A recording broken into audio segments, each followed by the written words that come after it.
If you ever stumbled into the realm of disturbing cinema, and then spiraled into insanity watching every edgelord film you could get your hands on, well, then I can relate to you. If this is you, you've also probably heard of Lucifer Valentine. He's an elusive director, auteur to some, madman to others. Lucifer is the creator of the vomitgore trilogy, along with several other films that may leave you traumatized. Well, I do not get traumatized because I am simply far too strong. I understand if you'd like to sit this video out, so here's your trigger warning that I will be talking about some pretty intense stuff and some pretty graphic detail. Here's the list. Enjoy the video! I'm going to be reviewing each of the movies individually. I didn't elect to watch them in order, as what is the point?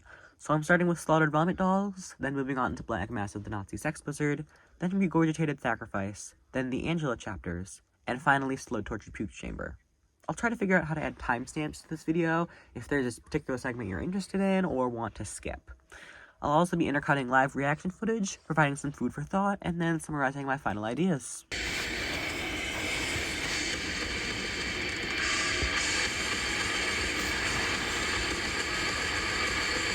Slaughtered Vomit Dolls opens with footage of a young girl. I won't pretend to know what the girl is saying in these clips because I was not paying attention enough to care. We are then introduced to a series of clips of scantily clad, intoxicated women, one of whom gets her eyes gouged out by the movie's cameraman. This goes on for just far too long, and I am usually a fan of gratuitous violence. One of these women is named Angela Aberdeen, and she is our protagonist. She's seen there at the beginning of the film praying, crying, and having psychotic breakdowns, and a lot of the footage is simply her rambling. Soon enough, another woman has her mug degloved, her facial skin flayed, peeled in one go like an orange peel and dangled around. At the age of 13, Angela burned down her neighborhood church. She wanted to be a ballerina. This is the movie's mostly futile attempt at establishing a connection between the audience and Angela. For most people, it doesn't work, just as the movie doesn't work, but for a few it does, maybe because they can relate to Angela's struggles.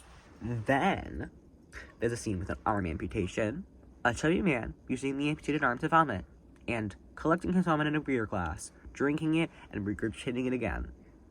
Because drinking barf is gross. There's entirely too much upchuck in this movie, which I guess is to be expected from a movie called Slaughtered Vomit Dolls, and I bet you're wondering how many words I can find to replace puke. Too many is the answer. I think her brother is forcing her to strip. I'm still watching the Angela chapters. One of the only good scenes in this movie is a music video-like sequence of a stripper dancing at a pole. The entire movie feels like a music video, and it's usually bad, but I'll allow it for this scene. About now is when I had to take a break to get some popcorn, and had to accept that my fate was sealed well into the night. There's a lot more blood, and a lot more vomit, and a lot more vomiting blood, all of this bleeding and vomiting and blood vomiting done by different people of different genders. They're all white, though, so negative diversity points. My other favorite scene in the movie is when the chubby guy from before vomits blood into the concaved, brainless skull of another man. It's horrible for sure, and grotesque as all hell, but the intercutting shots from different angles of this guy just positively retching into this skull are really funny.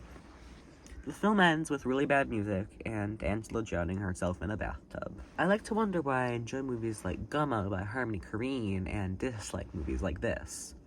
To the general population, these movies may seem very similar, but I am not the general population.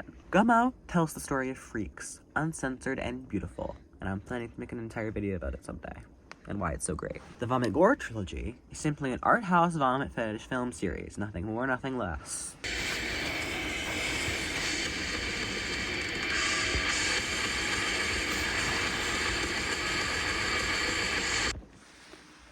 I moved on to Black Mass of the Nazi Sex Wizard, a movie great because it apparently takes place on Christmas evening, as stated in the opening disclaimer. This prequel is often considered to be one of the best, and most artsy in the series, containing mixed media such as clips from cartoons. But I don't have much praise for it because it's still a vomitgore movie, and its title is by far the worst, referencing a certain group of particularly hateful people.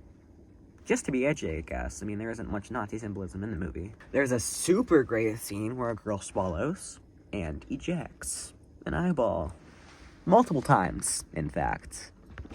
I still don't understand the part after that, but apparently there's a girl role-playing as Angela, I guess, because she is definitely not Angela. Hashtag not my Angela, or whatever that was. Another girl drowns herself in a bathtub, and I get the feeling that this might be a common theme in these movies. Next, the entire cast reads a ransom letter to a Mr. John Ramsey, stating that he must give the captor $118,000 or his daughter dies.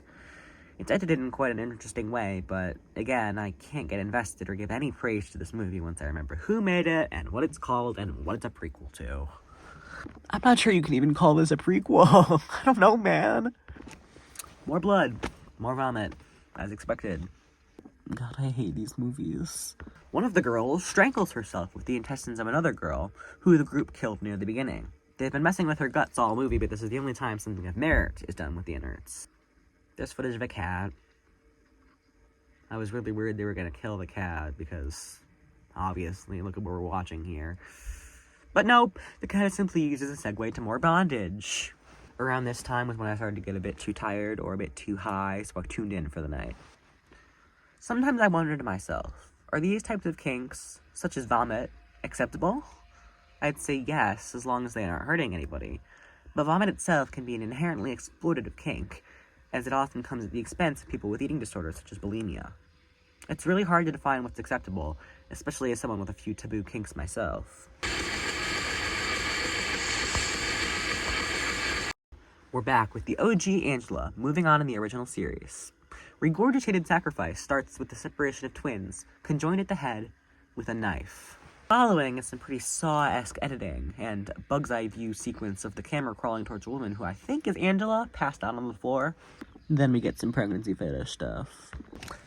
Then we get some Kafka-esque sequences of a mannequin head across various dark locations. Then, some vomiting into glasses of alcohol and drugs and drinking it. Lots more vomiting and blood, and I was very high at this point, so I started to get a bit squeamish. So thankfully we go back to some simple art house porn. Oh, and clips of the separated conjoined twins on the ground, covered in blood. Do you remember them? Have you been paying attention? I feel really bad for the girl who plays Angela, because she seems really, really troubled. But she is so beautiful and really is a wonderful actress. If we assume these scenes of her crying to the camera are acting and scripted, which they very well might not be. This feels like a good time to include a moment of silence for Amira LaVey, aka Angela Aberdeen, aka Brandy Petrie. She was shot and killed on September 1st, 2017. She was 34 years old.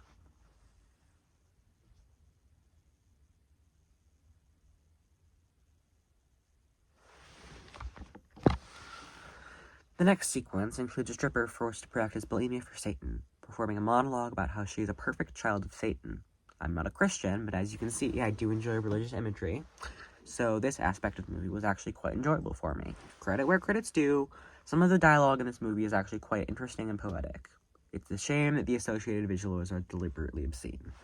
Then there's a scene of two women slapping the hell out of each other while covered in blood and almost naked. They scream a lot, too. There's more prostitutes and hookers, more choking, piss, bondage, and a scene where a redhead's guts are pulled out and used to make her choke and make her vomit. Then, the chubby guy from Slaughtered Vomit Dolls shows up, call back, and vomits all over her corpse. There's pee drinking and pee barfing galore. I can't keep track of all the different people in this movie because it's truly so many people. There are two women, apparently stepmother and stepdaughter, who begin peeing and barfing all over each other. Then a woman who I think is a stepmother gets beaten up and forced to vomit. Soon thereafter, a live tarantula is sewn shut into a woman's vagina. Yeah, they went there. As a major bug enthusiast and apologist who has sort of had a pet tarantula in the past, this scene hurts my heart. There's also a scene where the top of a woman's head is cut off, and an octopus is placed where the top of the head once was. I hate this movie. That's the only moment of merit in this movie that isn't a repeat of something previously mentioned, so we're moving on to the Angela chapters.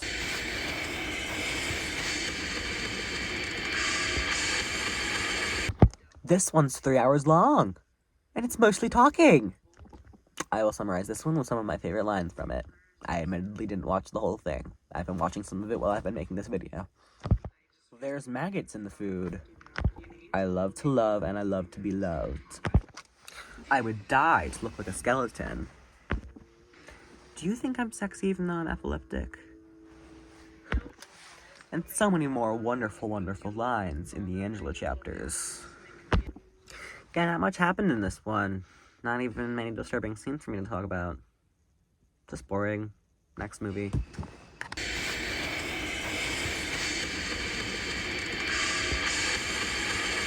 Slow torture puke chamber. I learned from this movie that multiple people played Angela Aberdeen throughout the series, so that's cool. They pulled a palindromes by Todd Salons. God, I'm such a film nerd. There's a lot of beating in this movie. I don't know, guys. Can you tell I'm losing steam? Like, I took my rings off and everything. These movies are genuinely taking so much off of me. I guess this is where the roast part comes in, but how can anyone genuinely enjoy these? Well, guess what? I found several people on Letterboxd who rated movies in this series 5 stars, unironically. Some were edgelords, some were not. And I found quite a few positive reviews that weren't 5 stars. I might just ask, genuinely, to those of you watching this video that found yourselves enjoying content like this. Why? Why? I just wanted... Why? There's crucifix masturbation, which I might have to try sometime, followed by vomiting blood onto one's genitals, which I will not be trying. There's the eating of a cake covered in bugs. There's the killing of a pregnant woman and consumption of her fetus, which looks very stupid. With that, we've finished discussing these movies. I really thought this video would be longer. I was hoping it would be longer, but we can't always get what we want.